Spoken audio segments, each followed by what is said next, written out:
Bonjour à tous, bienvenue dans cette nouvelle vidéo sur le solaire. Donc on va faire le bilan 2021 ici en orange,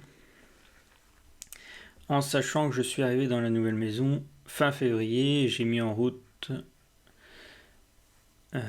avec mes 12 panneaux solaires début mars.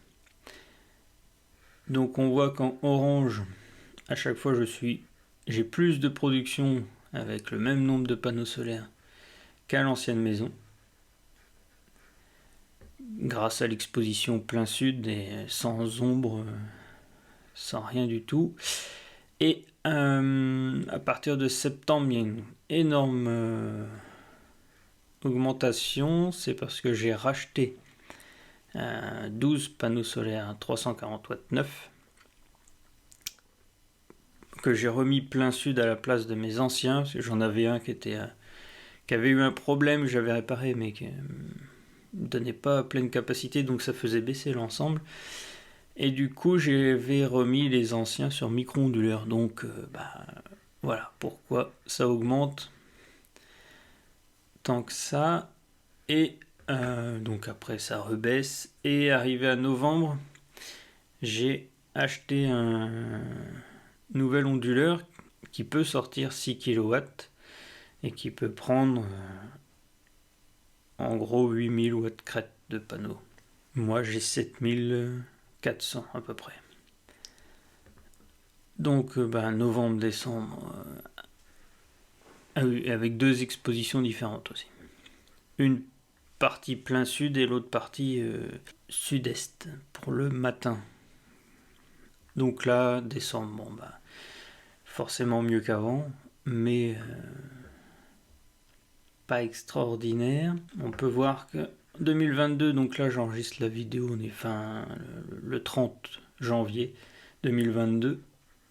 Pour l'instant, janvier, on a 170. Donc un peu mieux que décembre. Alors sur l'année 2021, j'ai réussi à produire un peu plus de 4000 kg. 4046 kg. J'ai perte de production ici. C'est ce que j'avais réinjecté dans le réseau. 425 kg. Et donc 4000 moins les 425, ça fait 615 € sur l'année d'économie réelle, parce que c'est décompté de la perte. Maintenant, depuis novembre, enfin on va dire décembre, j'ai mis en place le zéro injection. Hop, on va passer voilà sur l'injection. Perte de production, injection réseau. Moi je marque ça, c'est de la perte. Donc avant j'avais de la perte, en fonction du nombre de panneaux, ça augmente. Et là j'ai remarqué qu'en 2021 j'arrivais pas à consommer tout, principalement quand je suis pas là. Quand je suis à la maison, j'arrive à gérer en branchant la Zoé et en faisant tourner des appareils, mais quand je suis pas là, forcément beaucoup de pertes. Donc j'ai mis en place juste après avoir mis le nouvel onduleur, le zéro injection, donc novembre, peu d'injection, et quand j'ai mis le nouvel onduleur, de toute façon, je suis passé sur le 0, donc 0 en décembre, 0 en janvier. Hop, ensuite, bon là c'est l'achat électrique, l'achat de kilowatts. Je marque EDF, on n'est pas chez EDF, mais j'ai mis à jour pour 2022, même s'il reste encore 2 jours. Ce que je peux constater en tout cas, c'est entre le orange et le rouge, à partir de mars, dans la nouvelle maison, qui est un tiers plus grande, on consomme moins et on produit plus. Donc bon, c'est à peu près logique. Ça fait quand même une bonne facture à la fin de l'année, malgré le solaire.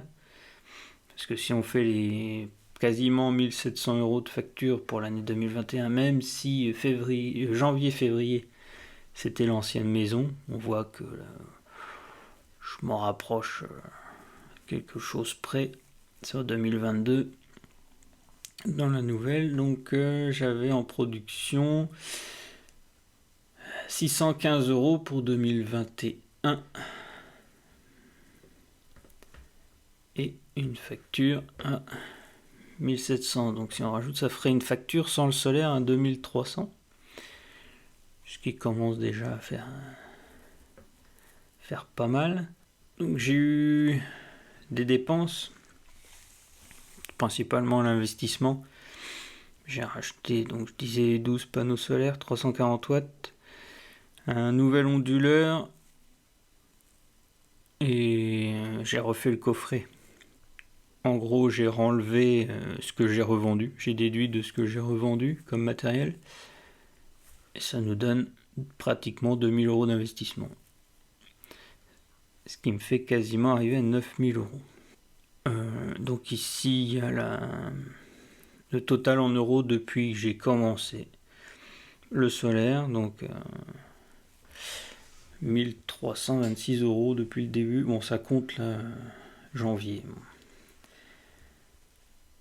Mais donc voilà pour 2021, donc une année à 4046. Donc je disais, j'avais une estimation quasiment 4200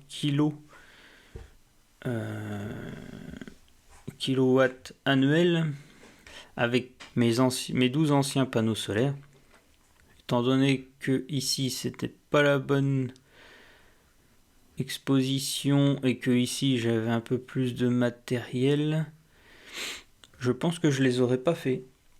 Là en 2022, je vais avoir une année complète avec l'installation. On verra ce que ça nous donne.